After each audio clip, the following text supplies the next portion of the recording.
Mobilne listy kontrolne w systemie CMMS QRmaint to nowoczesne rozwiązanie, które usprawnia zarządzanie przeglądami technicznymi i utrzymaniem maszyn.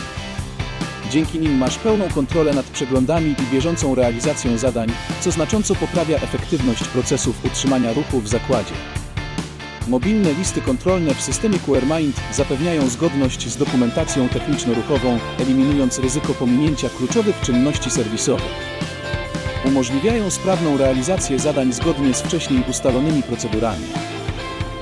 Poznaj wszystkie funkcje systemu CMMS QRmaint i zobacz, jak mobilne listy kontrolne mogą usprawnić zarządzanie utrzymaniem ruchu w Twoim zakładzie. Wypróbuj QRmaint już dziś.